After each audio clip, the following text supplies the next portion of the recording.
you you know people who are like going through the same thing, like they're reading the same books, they're like having the same thought process as maybe a similar thought process as you, and like you just like together, you have a community.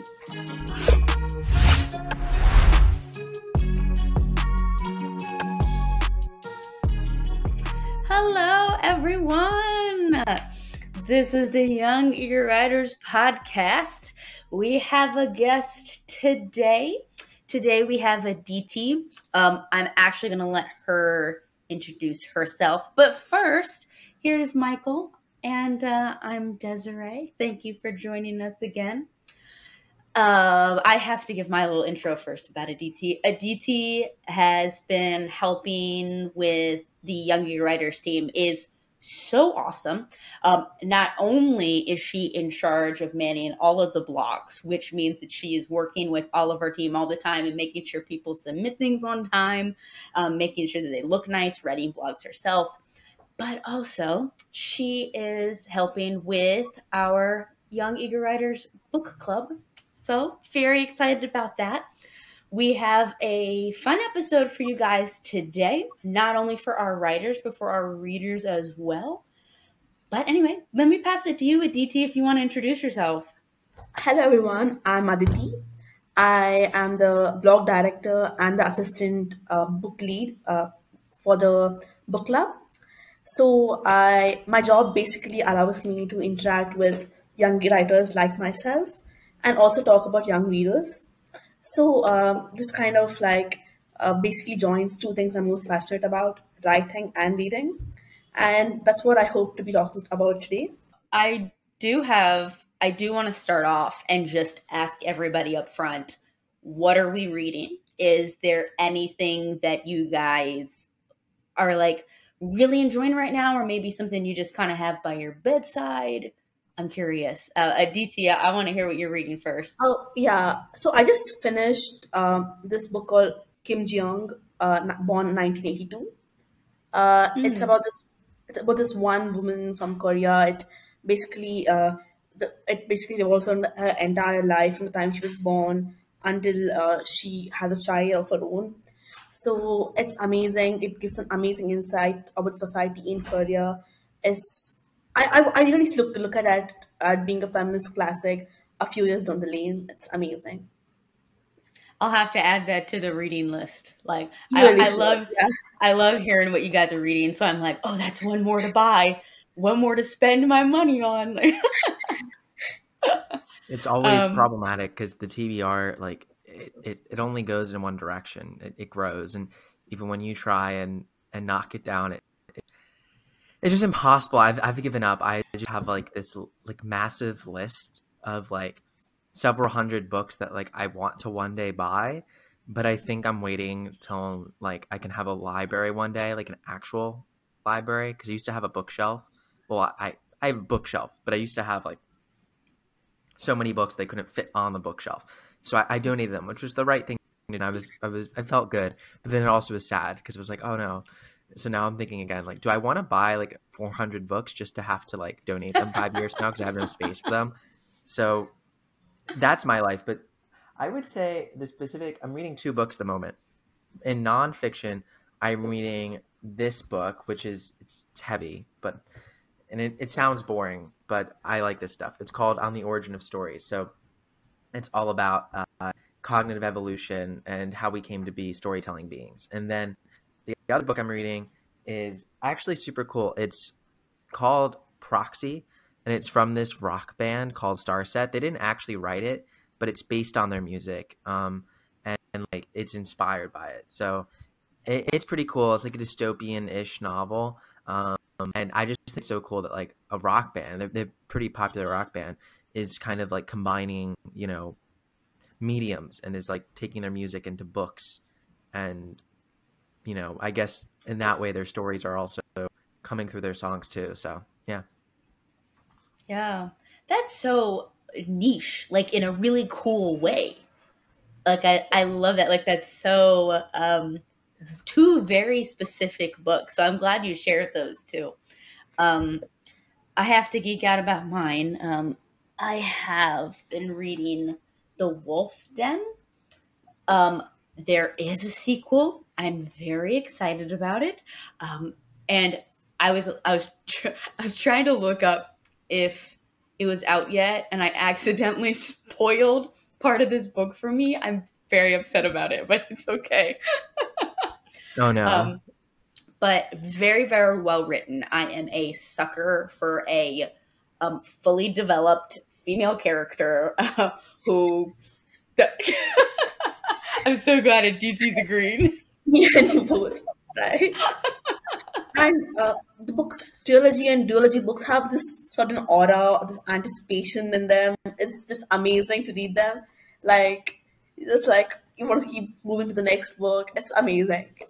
I know. I was so excited. Like in the back of this book, because it's a good size, and in the back, I just want to see like how many more pages do I have, and I see a part of it that's like a preview for the next one, and I freaked out. I was like, I gotta get this next book. So very happy. I highly recommend. Beautiful characters, beautiful writing, and I think we'll talk about this a little bit later too. But I often get pulled out of books because sometimes it's hard for me to suspend my disbelief for certain things, and also because I'm such a like person-based thinker, it's very hard for me to read description for like 3 pages. So this book does a really good job at weaving in like the characters and how the characters experience the scene, and that's how I kind of get a vision of what it all looks like. So highly recommend.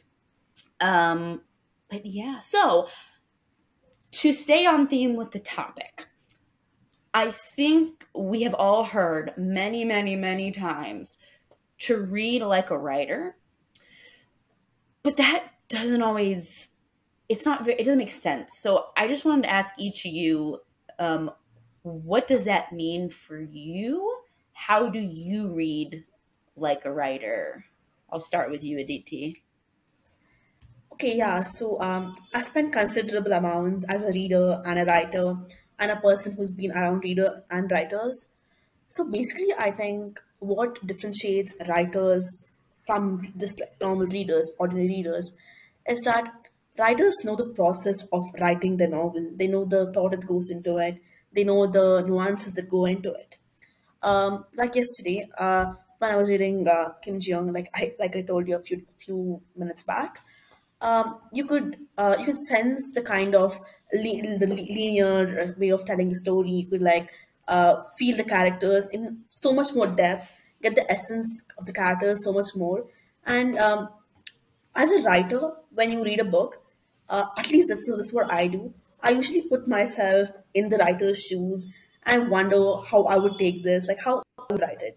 But it to be to simply put it, this is the way you would go forward with the story. And so I think as a writer, there's a lot more you can gain from reading.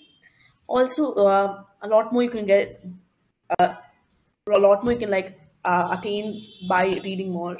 Yeah, that makes a lot of sense. I'm so glad you broke it down because I've never heard somebody break it down like that before. Like they say things like read like a writer and then they don't describe it. Like so that makes so much more sense. Michael, is your description kind of similar or what's your view on this?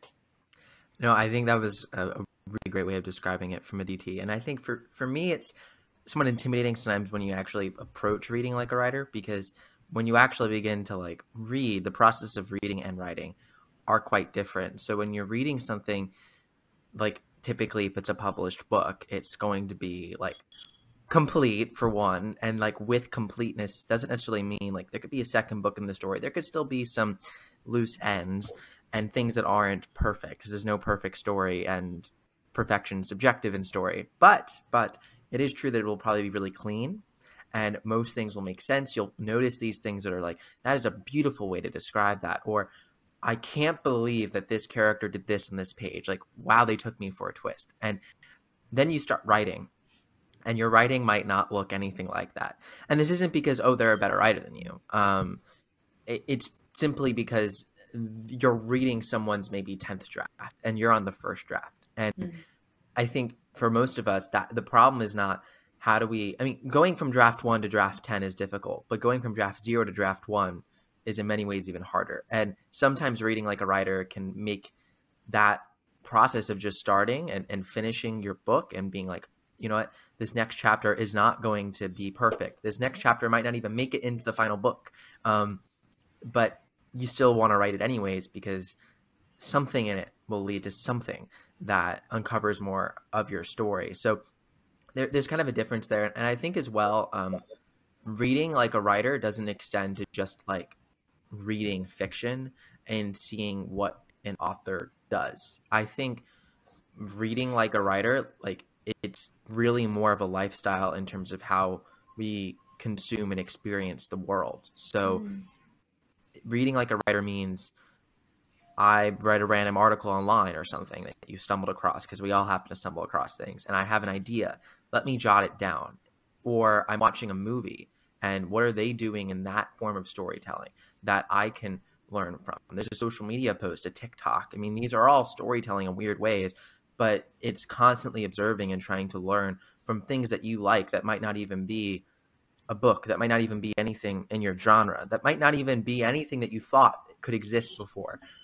So I think that's all part of reading like a writer, is really consuming media more mindfully.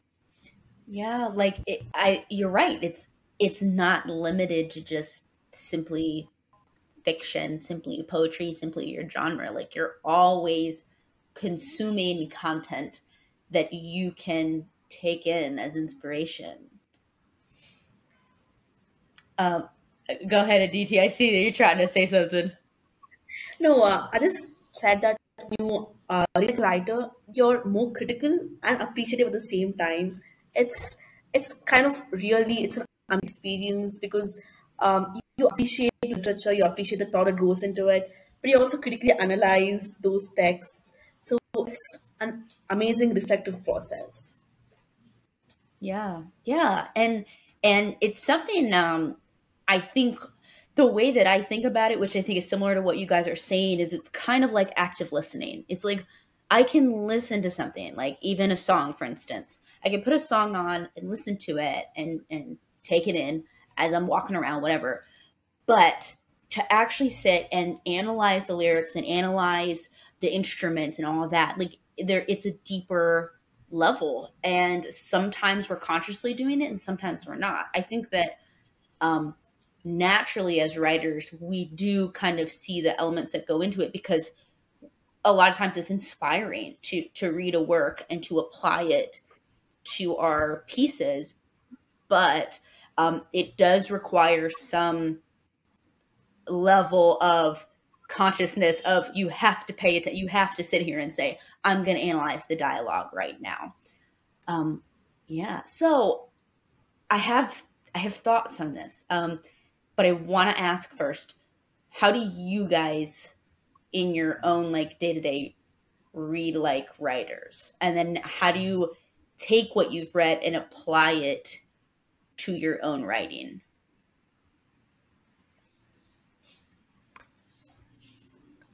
That definitely depends, because I think that reading for me, and when I'm kind of going through my life as a writer, a lot of times I don't intentionally like turn that part of my brain on, because I often feel like if I'm constantly going in with the mindset of like, I want to go into this book and learn something from it, it can sometimes actually suck away the fun from it.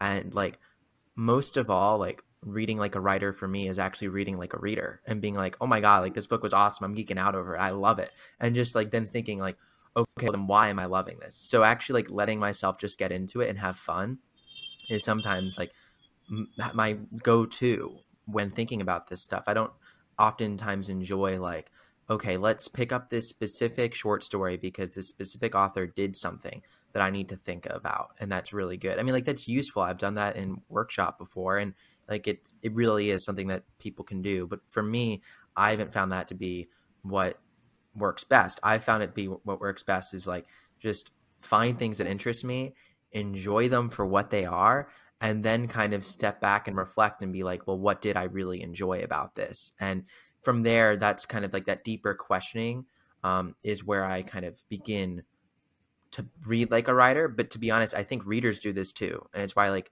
there's such a blurred line between what makes a reader and a writer, because readers all the time think about like, why did we like this book? Can I get a book more like this? Like, you know what I mean? And I think writers are the people who go like, oh my God, why did I like this book? Can I write a book more like this? Because, you know, that's just our impulse. Yeah. What about you, Aditi? I can totally agree with Michael. Like all the times I've like thought like read a book and like, okay, can I write this way? Is I think innumerable number of times. I think I've basically outed myself in the first answer. How I read any piece of literature for that matter, be it articles, stories, books, is I did, and I usually like try to reread it. I am a big fan of like reading stuff and like reading the same text over and over again.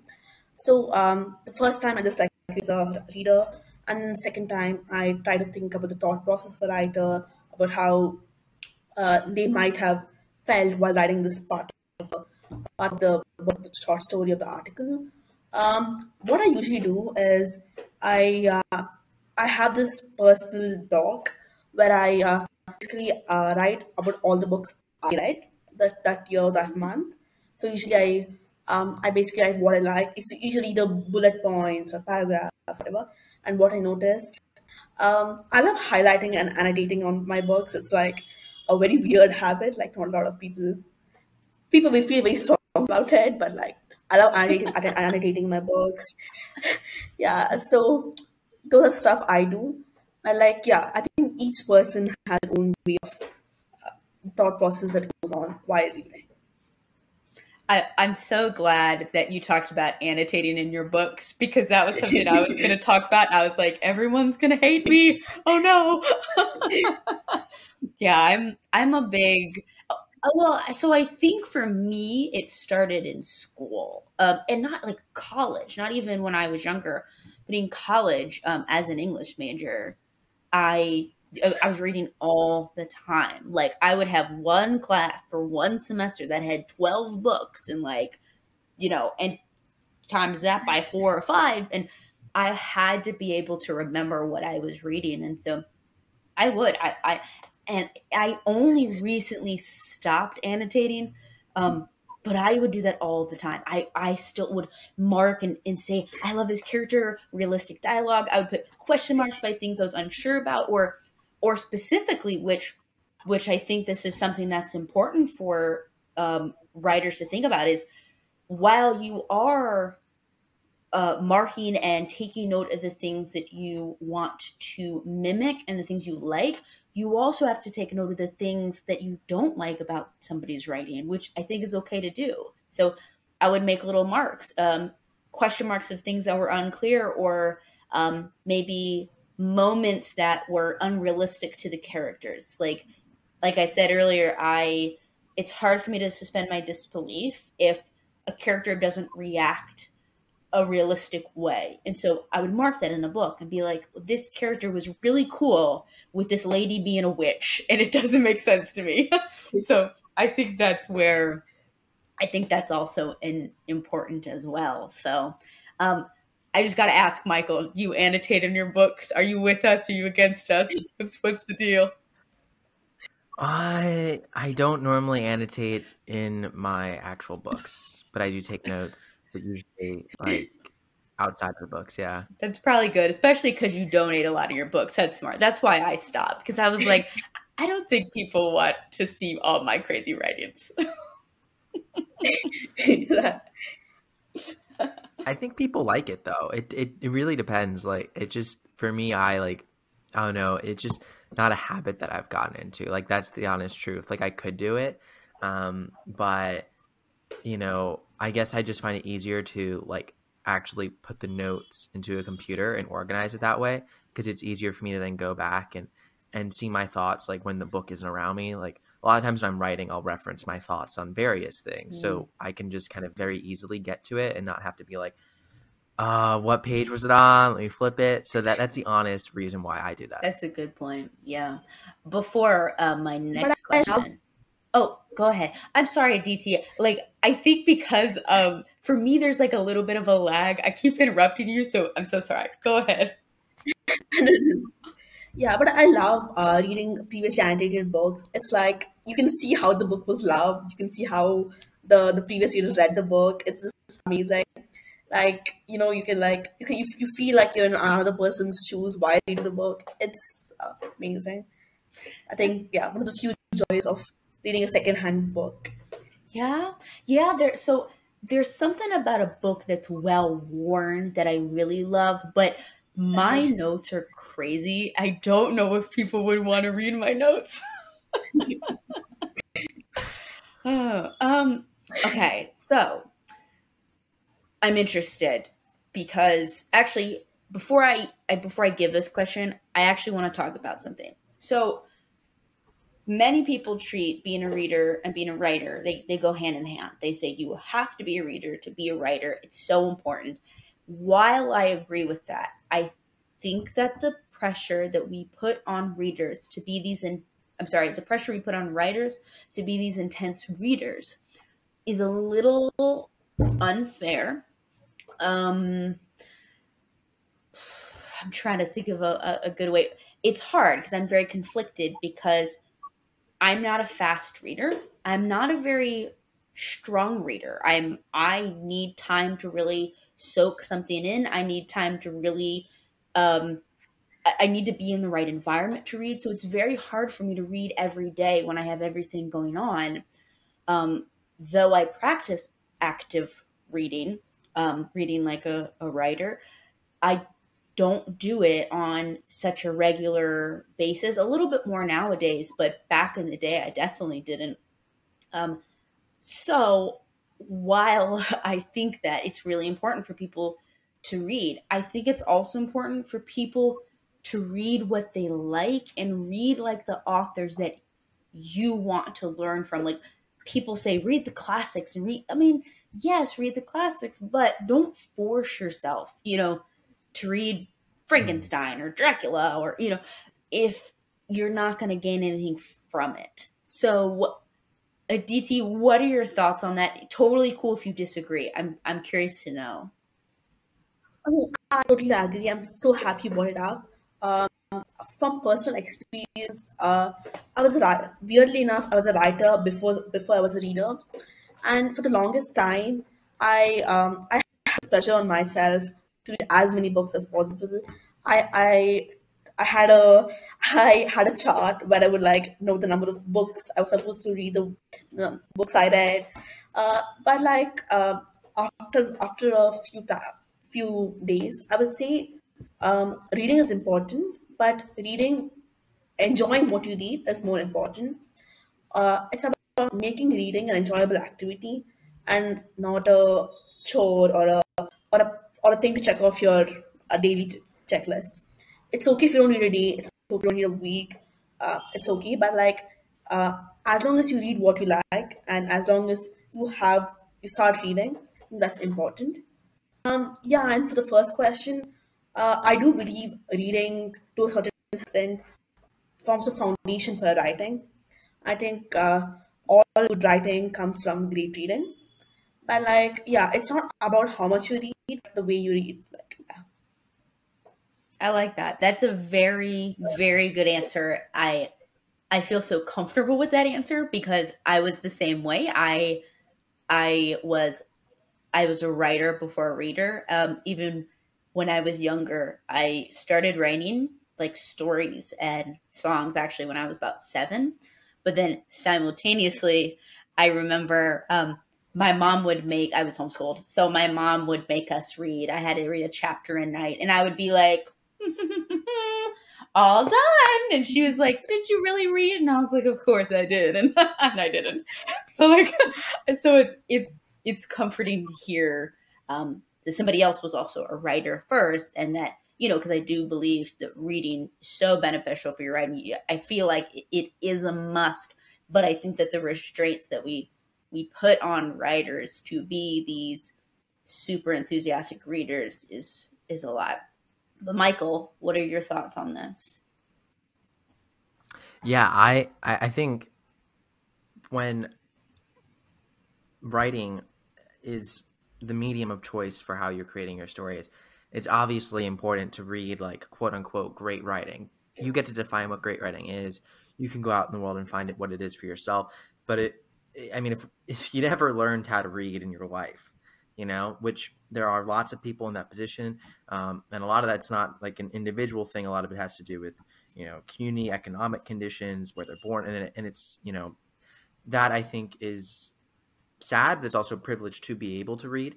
So to have that privilege as a writer is like essential, and to actually be able to read literature and understand things that you find interesting, I think is really important. And it is a skill to practice. If you haven't read something in 20 years, I think it might be difficult to then turn around and write something, because your thoughts might be kind of coming to the world in a different way. Now, that doesn't mean you can't be a storyteller. You might be, creating music. You might be creating videos. You might be doing a bunch of different things that are still creative. They're still storytelling. But if you want to be a writer, you must read. But with that, I'll caveat that in saying that I think that there's something more important than reading if you want to be a writer. And I think that's having an awareness of the community that you want to create and what you're writing for, who you're writing for. Because, rarely does a book sell over 100,000 copies in a calendar year. Like, the few books that do that are the mega New York Times bestsellers. Basically, no books sell over 1 million in a year. Like, it's 1 out of every 1 million books published sells over 1 million books in a calendar year ever in its lifetime, which is informative for us, because that means that you're not trying to reach everyone with your book. Like, that's not how it works. Harry Potter reached hundreds of millions, but that's the exception. Divergent's the exception. Hunger Games is the exception. We go down the list of all the exceptions that we all know, and those are the first things that come to our mind when we think of great writing. But that isn't actually like the norm. Those are the black swans. And what most books, like, I shouldn't say most books don't sell many copies at all, and that's a whole power law thing, and that's a whole other conversation. But there's literally, I believe the number is like 70,000 books a year that sell between 1 and 10,000 copies. That's not insignificant. That's a decent number of books that you're selling. That means you have a readership. But think of who's reading that. That's not a lot of people, really. That's like a very niche thing. So I think it's important to think about, with your unique background and with your passions, who would be most interested in what you have to write? Like truly, I was talking the other day with an author who wants to feature underrepresented characters in fantasy, and specifically she's creating romance fantasy stories with Black females, the main characters. I mean, right there, you've already niched it down, and we haven't even gotten into specifically what your story's about, like truly, like what's the plot like, what's the hook? We haven't even gotten there, and you've already kind of created this audience for yourself. And I would think more about, well, who is that community that you're wanting to tap into, and what is being created for them, and how can you enter the conversation in a different way? Luckily, if it's something that's close to your heart, which it probably should be, most of these things you're just going to be consuming in your everyday life. But a lot of people, again, don't think about their writing that way. They think about their writing in like, oh, well, I want to write a dystopian novel, or I want to write the next contemporary romance book, or whatever it is. And I don't think that is actually like what really connects with readers at the end of the day. They don't just connect with every contemporary romance book. There's a book that feels like it's written for them, and you have to figure out, like, who are you really writing for?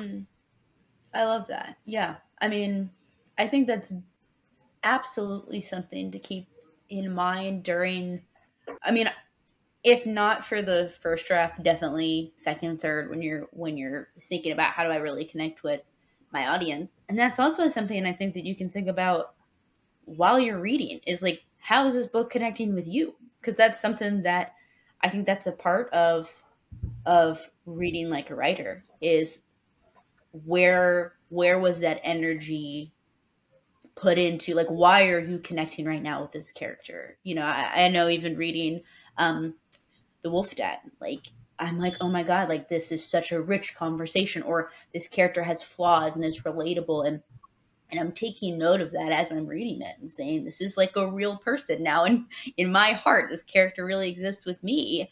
And that's an amazing process. for it to go from the writer's mind to the page to now my heart, and like it's crazy, and to know that I can do that for someone else. Yeah. So I have one more question before probably we go to then our last question, which is always one of my favorites. But if how do I phrase this? I think for me, it is very difficult to keep up with reading. I'm very embarrassed to say that, which I think is why it's really hard for me to say. My partner can read 4 hours. Like I joke about how he's addicted, and then it's crazy. I can't. I don't have that in me. I would love to know, how do you guys keep up with reading consistently? Or if you don't read consistently, how do you kind of get yourself to pick up that book for the first time? Or maybe it's not a struggle for you. Maybe it's just so easy to pick it up and read. So, Aditi, what's your advice for me?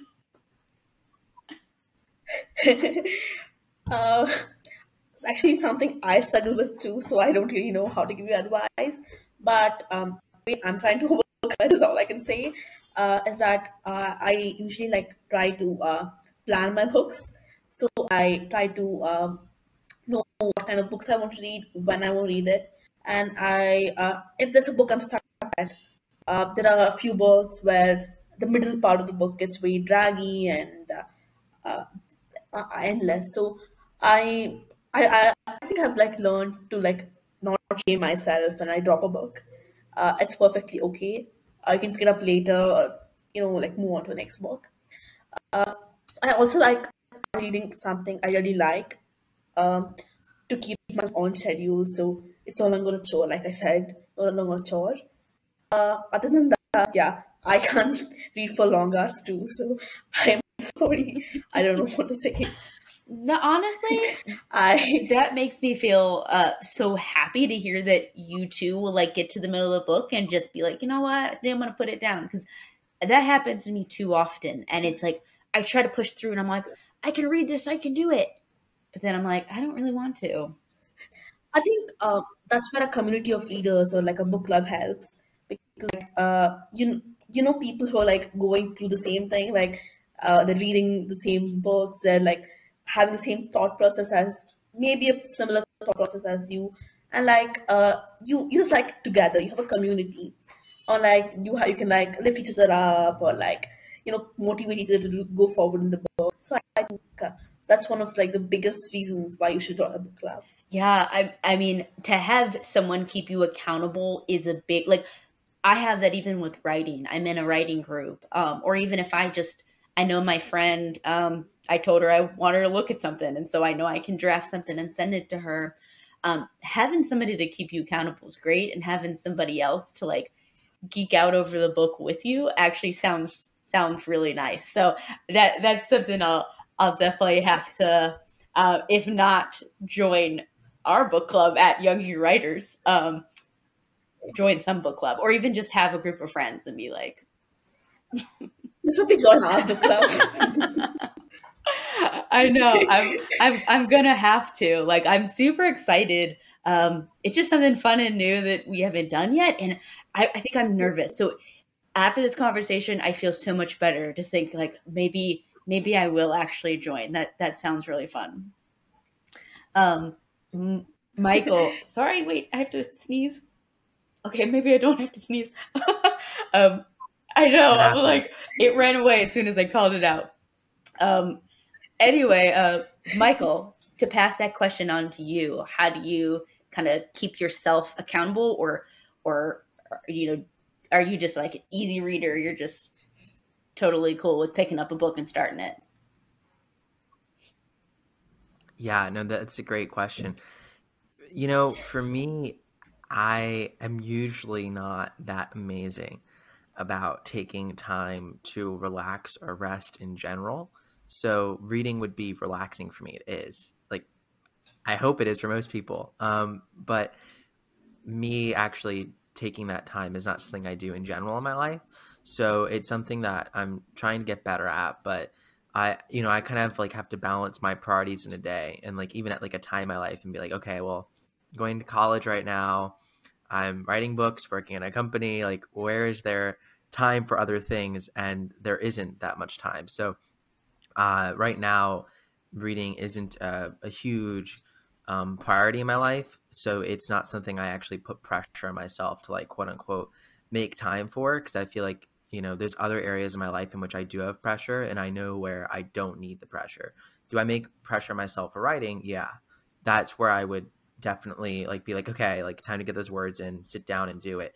And there's like only so many hours in a day, and I definitely find it difficult balancing reading and writing. But during COVID, I took like a year off from writing, which I'd never done. And I feel like inadvertently that gave me a lot of time, like to more be a reader, to more be a observer of the world. So it got me back into a writing state. So like right now at this point in my life, I'm not too focused on reading. I still will probably read like, between like 15-ish books in a year, which isn't terrible, but it's not amazing. I would like to be reading like a book a week, but I'm not there yet. I hope to be there soon, but it's going to probably be a couple years. I feel that. I don't even know. I mean, I struggle finishing books, which is something I'm not proud of, but to finish 15 books within a year sounds amazing. So pat yourself on the back if you have done that. Now, I was telling about how I don't think enough people are speaking about how COVID impacted people as writers, like Michael said. Like it derailed even simple plans like reading schedules, writing plans, and like how it can be emotionally taxing. I think a lot of people should speak about it, and I think we'll have a blog post about it very soon. I'm so excited. The blog posts too, I have to tell people, they have been so much fun to read. We post them about once a week, and I've been reading them every time they come out, and they're written all by our team. They're so good. So I'm very excited to read the new ones that come out. Okay, time for my final question, which is my favorite. Aditi, and Michael, you can answer as well. But we like to ask everyone, what writing advice do you have for young writers? Or it can be reading advice as well. But if you wanted our young writers to take one thing from this episode, what would it be? I think it would be to define what good writing means to you and try to attain that goal. I think that's one of the biggest personal goal planning you can do. Like, know what you want to achieve, and like Michael said, have your audience, find your niche, and like working on it, and don't pressure yourself uh, about the number of words you get in. Just like try to put in those number of hours every day and like get in the best you can. That's great. Yeah, that's wonderful advice.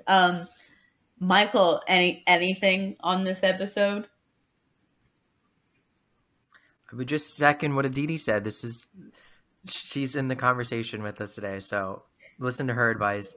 I agree with it in full. First of all, Aditi, thank you so much for joining us. This has been wonderful. I'm very glad that you could come on, share some insight with our audience. If you guys would like to join the book club, please do. We will put a link to join in the description below. Or if you're listening on Spotify, it will be in the description, wherever the description ends up. Yeah, that's all we have for you guys today. So join the book club, read our blogs, connect with Aditi, and we'll see you guys next time. Bye. Happy writing, everyone.